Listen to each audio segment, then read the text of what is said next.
आज के अखबार में खबर आई है कि शामली में एक लड़के ने पानी की टंकी के ऊपर चढ़ के वहां लैट्रिन कर दिया। किसी दूसरे लड़के ने वीडियो बना लिया है।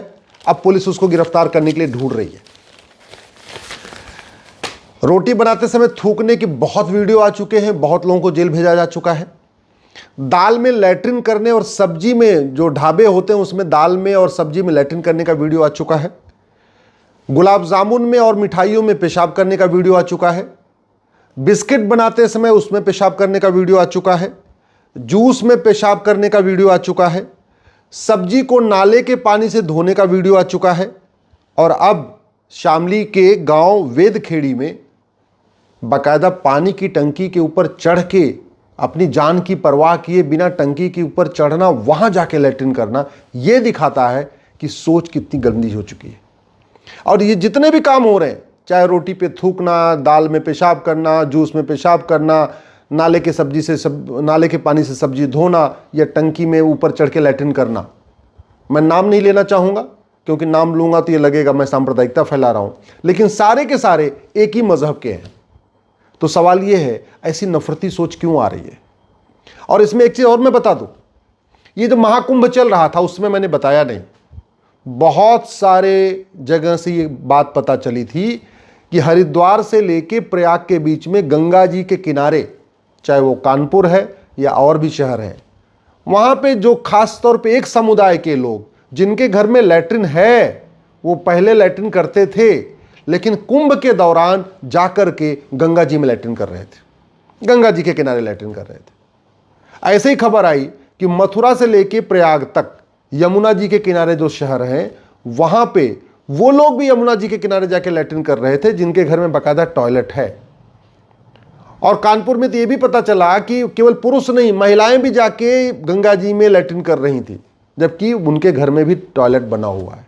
सबको इज्जत घर मिल चुका है। पिछले 10 साल में प्रधानमंत्री जी ने गरीब से गरीब व्यक्ति को भी टॉयलेट बनवा के दिया है। इसके बावजूद चूंकि कुंभ चल रहा था, इसलिए गंगा जी को गंदा करना था, यमुना जी को गंदा करता था। मुख्य उद्देश्य था कि जो वहाँ पे हिंदू हैं उनको गंगा जल मिले और गंदा यमुना जी का जल मिले, गंदा संगम का जल मिले। समाधान क्या है? क्योंकि ये खबर आ गई है, अब इस खबर में ये नहीं लिखा है मूल कारण क्या है, ये खबर नहीं लिखा अस्थायी समाधान क्या है। मूल कारण अगर पता चलना हो, इस लड़के को पकड़िए, इसका narco polygraph brain mapping test करके पूछ लीजिए तो पता चलेगा इसको किसी ने उकसाया होगा, किसी को कहा होगा कि यहाँ पे हिंदू रहते हैं, जाके लैट्रिन कर दे तो सही रहेगा। जब जब ऐसी घटना होती है, मैं तो कह रहा हूं, जब भी कोई ट्रेन के सामने पत्थर रखता है उसको पकड़ के narco polygraph brain mapping test कर लीजिए। जब भी कोई पत्थरबाजी कर रहा है उसको पकड़ के narco polygraph brain mapping test कर लीजिए।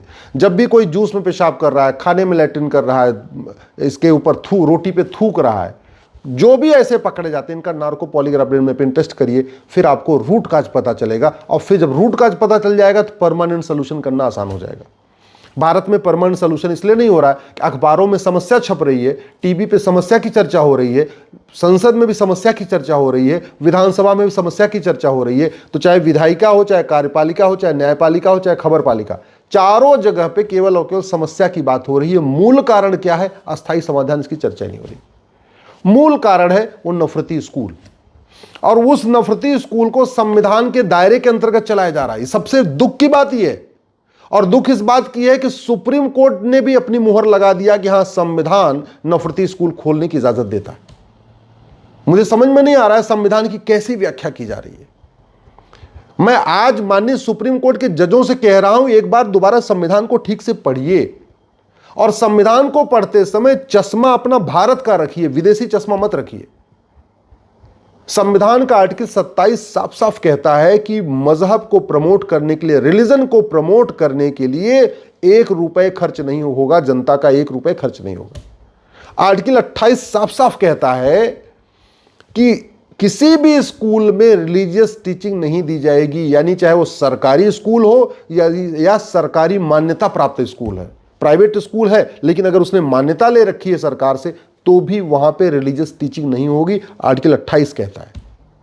आर्टिकल 29 में जहां माइनॉरिटी शब्द आया है वहां पे नफरती स्कूल खोलने के लिए नहीं है। वो आर्टिकल 29 कहता है every citizen have right to conserve his language, his script and culture. यानी सबको अपनी प्रथा को प्रोटेक्ट करने का अधिकार है, अपने कल्चर को प्रोटेक्ट करने का अधिकार है, अपनी लिपि को प्रोटेक्ट करने का अधिकार है। और प्रथा में भी कुप्रथा को नहीं, रीतियों में भी कुरीतियों को नहीं।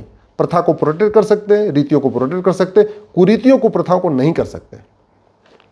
और जिस आर्टिकल 30 के नाम पे आज की डेट में 3 लाख नफरती स्कूल खुल गए हैं, 3 लाख।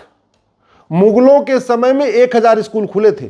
500 साल मुगलों ने राज किया, 1000 स्कूल खुलवाया।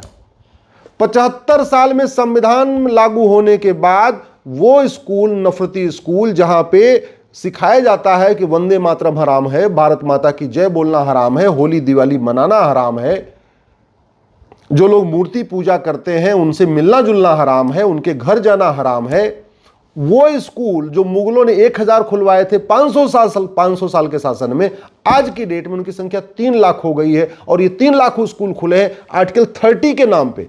मैं आपसे भी आग्रह करता हूं, एक बार आर्टिकल 27, 28, 29, 30 ये 4 पढ़ लीजिए, और आर्टिकल 25 भी पढ़ लीजिए। मैं तो कह रहा हूं 25 जहां फ्रीडम ऑफ रिलीजन है, वो freedom of religion, freedom of conversion नहीं है, लेकिन मैं उस पर अलग बात करूंगा।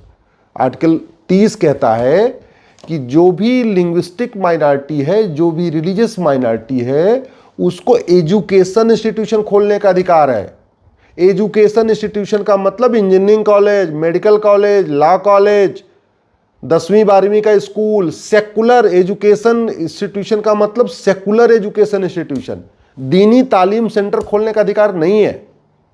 लेकिन चल रहा है तो चल रहा है। सुप्रीम कोर्ट के जज भी इस पे मुहर लगाए जा रहे हैं, हाई कोर्ट के जज भी मुहर लगाए जा रहे हैं।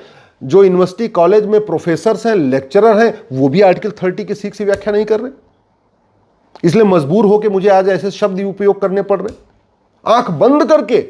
सुप्रीम कोर्ट के साथ दिक्कत यह है कि अगर एक बार सुप्रीम कोर्ट ने कोई फैसला गलती दे दिया तो वापस लेने में उसको शर्म आती है, और एक बार उसने सुप्रीम कोर्ट ने गलत भी फैसला दे दिया तो बाकी कोर्ट के ऊपर बाइंडिंग हो जाती है।